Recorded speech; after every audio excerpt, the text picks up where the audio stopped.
Salut à tous, aujourd'hui épisode numéro 922 de l'After Zap Image. Avant de débuter, un grand bravo à tous ceux qui ont reconnu Cristiano Ronaldo, c'était la question de fin hier. Vous avez été très nombreux à me laisser des commentaires, souvent avec la bonne réponse, donc bravo à vous tous les amis. Moi personnellement je vous en ai parlé hier, j'ai eu beaucoup de difficultés à reconnaître CR7. Ensuite les amis, n'hésitez pas à vous abonner à la chaîne, évidemment je regarde les statistiques autour de mes vidéos et en moyenne lorsque je publie une vidéo, 60% des personnes qui la regardent ne sont pas abonnées à la chaîne, donc n'hésitez pas à vous abonner les amis, ça ne coûte rien, ça va permettre à la chaîne de continuer à grandir. On n'est pas très loin des 95 000 abonnés et puis tout doucement on se rapproche aussi de ce palier symbolique des 100 000 abonnés. On continue avec le programme de la journée en Coupe de France. On a beaucoup de matchs aujourd'hui en Coupe de France. Ça débutera à 14h45. On aura des matchs assez sympas à 14h45 avec notamment le déplacement de Marseille du côté d'Auxerre. Auxerre, une équipe qui tourne très bien en Ligue 2, la meilleure attaque de Ligue 2. On aura aussi Monaco qui est inarrêtable en 2021. La SM sera du côté de Grenoble, une équipe qui là aussi tourne assez bien du côté du championnat de Ligue 2.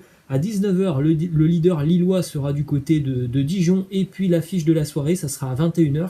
Le Stade Malherbe de Caen de Pascal Dupraz recevra le PSG. Ensuite, l'un des résultats de la veille en Coupe de France, c'est l'Olympique Lyonnais qui s'est qualifié assez tranquillement. L'OL s'impose 5 buts à 1 face à l'AC Ajaccio. Rudy Garcia qui avait fait quelques changements dans son équipe pour faire tourner, pour reposer aussi certains cadres avant le retour de la Ligue 1. Ça s'est bien passé pour Lyon qui a très rapidement pris les devants dans ce match. L'OL menait même 3-0 à la 25e minute de jeu. Les buteurs, Memphis, Islam Slimani qui marque d'ailleurs son premier but avec l'Olympique Lyonnais, un but de Cornet, un but de Cherki et un but aussi pour Oussem Aouar. Déclaration de Rudy Garcia qui nous dit: on a évité le match piège en commençant fort comme on voulait le faire. Il y a eu beaucoup de satisfaction sur ce match, le jeu combiné, le jeu collectif, les combinaisons entre nos attaquants.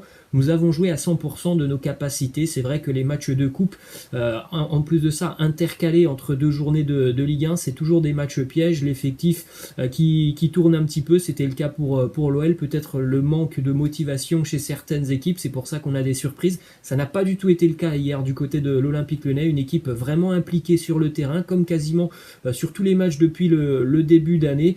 Donc voilà, l'OL n'a pas laissé le moindre espoir aux Corses de l'AC Ajaccio hier, et donc l'Olympique Lyonnais est qualifié. Ensuite on continue du côté de Nice avec cette image de Jeff René-Delaïd qui a été opéré hier avec succès. Vous le voyez tout sourire sur son lit d'hôpital. On lui souhaite évidemment un prompt rétablissement. On espère le revoir sur les terrains assez rapidement, même si on sait que il ne rejouera pas cette saison. On espère qu'il sera opérationnel pour le début de la prochaine saison. Toujours du côté de Nice, une double info qui concerne William Saliba. Premièrement, il s'exprime sur son arrivée du côté d'Arsenal avec notamment Mikel Arteta. Il nous dit: le coach Arteta m'a jugé sur 2 matchs et demi. J'aurais préféré qu'il me fasse encore jouer pour que je prenne le rythme, mais non, ça n'a pas été son choix. Il m'a dit que je n'étais pas encore prêt. J'aurais souhaité qu'il me donne une chance. Ensuite, une autre info qui concerne William Saliba. Vous avez peut-être vu hier une vidéo qui a été publiée sur les réseaux sociaux, une vidéo qui est devenue virale. La Fédération française de football a saisi la commission de discipline suite à cette vidéo postée sur les réseaux sociaux. Cette vidéo où l'on voit notamment William Saliba avec son téléphone. Il se filme et il filme aussi la personne qui est à côté de lui. C'était lors d'un rassemblement de l'équipe de France Espoir. Donc la personne qui est à côté de lui, elle est tout simplement en train de se masturber. Donc une ambiance assez particulière du côté de l'équipe de France Espoir. Ensuite, du côté de l'Olympique de Marseille, double déclaration d'Olivier Ncham qui premièrement répond aux questions des journalistes qui lui ont demandé si les événements que Marseille a connus depuis quelques jours maintenant l'ont dissuadé de venir du côté de l'OM. Il nous dit: non, je n'ai pas hésité, pas du tout, que la situation soit bonne ou mauvaise, on ne peut pas dire non à Marseille. C'est comme si le Real ou le Barça t'appellent, tu ne peux pas refuser. L'OM, c'est l'OM. Il a quand même sorti une belle comparaison. L'OM, c'est comme le Real ou le Barça. Ensuite, autre déclat de Olivier Ncham qui nous dit: je suis de Paris, donc forcément j'ai supporté le club de ma ville, mais aujourd'hui, s'il y a un Paris-Marseille, il n'y a pas de supporters sur le terrain, ce sont des adversaires. c'est la guerre. Toujours du côté de Marseille, déclare Alvaro González qui nous dit la vérité, c'est qu'ici à Marseille, je me sens très très bien, je suis très à l'aise, je me suis beaucoup identifié au club, ça me dérangerait pas d'être ici pendant quelques années. Ensuite, toujours du côté de Marseille, déclaration du directeur sportif Pablo Longoria qui nous parle donc de la recherche d'un nouvel entraîneur pour l'OM. Il nous dit on doit trouver le coach qui soit propre pour le futur du club et un coach qui nous donne un espoir et une façon de travailler dans la normalité. Combien de temps ça va durer? Ça durera jusqu'au moment où on trouvera la bonne personne pour ce projet. Ensuite, on poursuit du côté de Nantes avec les statistiques catastrophiques des Canaries qui touchent le fond en Ligue 1. 15 matchs sans victoire. 15 matchs sans victoire avec 3 entraîneurs différents. Christian Gourcuff, Patrice Colo, Raymond Domenech. Personne ne trouve la solution du côté de Nantes pour prendre des points et la situation est très très mauvaise du côté du FC Nantes qui est maintenant barragiste. Une petite info du côté de Paris, on en avait parlé hier, c'est désormais officiel, Angel Di Maria manquera le match aller en Ligue des Champions face au FC Barcelone. Il est victime d'une lésion au niveau de la cuisse droite.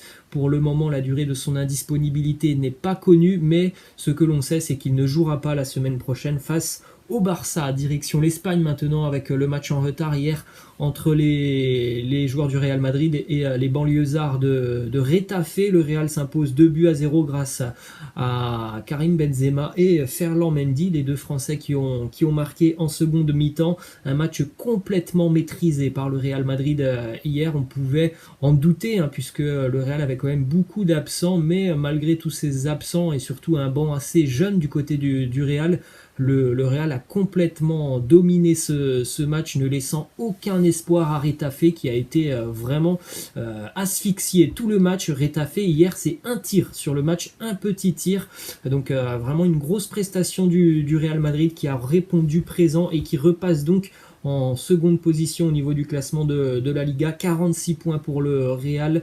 L'Atlético toujours en tête avec 51 points. L'Atlético a 2 matchs en retard par rapport au Real Madrid. Le Real a un match en avance par rapport au Barça et à Séville qui sont juste derrière. Toujours du côté de Madrid, une mauvaise nouvelle hier pendant ce match puisque Marcelo est sorti après avoir ressenti une gêne au niveau du mollet gauche. Le joueur passera des examens médicaux ce jeudi afin de déterminer la gravité de sa blessure.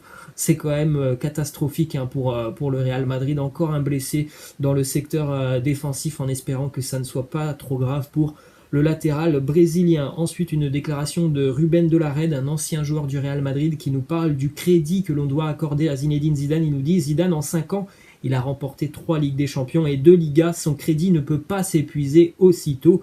Il devrait pouvoir se permettre de passer 2 à 3 ans sans rien gagner. Alors moi, je suis d'accord avec lui. Je pense que voilà, du côté de Madrid, de la presse espagnole, on crache un peu trop rapidement sur Zinedine Zidane. On oublie certainement un peu trop rapidement ce qu'il a fait sur ces dernières années. En revanche, du côté de Madrid, on ne peut pas se permettre d'attendre 2 ou 3 ans sans rien gagner. Le Real Madrid, c'est un club où il y a une exigence qui est tellement forte, qui est tellement haute que l'on ne peut pas se permettre de passer 2 ou 3 ans sans jamais rien gagner. Ensuite, une autre info du côté de Madrid, alors que Sergio Ramos arrive en fin de contrat cet été, le Real pourrait aussi perdre Raphaël Varane, puisque du côté de Madrid, la prolongation de contrat de Sergio Ramos, elle n'avance pas beaucoup. Et en ce qui concerne Raphaël Varane, eh bien, il est en fin de contrat en 2022.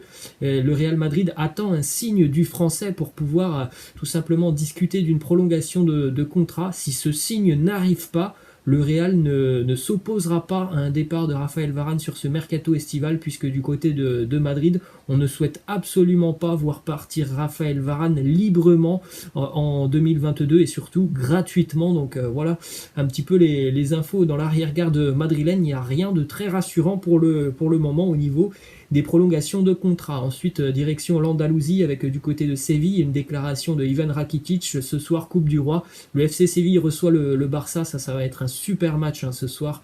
Le Barça qui est très très bon depuis quelques semaines à l'extérieur face à une équipe de Séville qui propose l'un des plus beaux footballs en Espagne.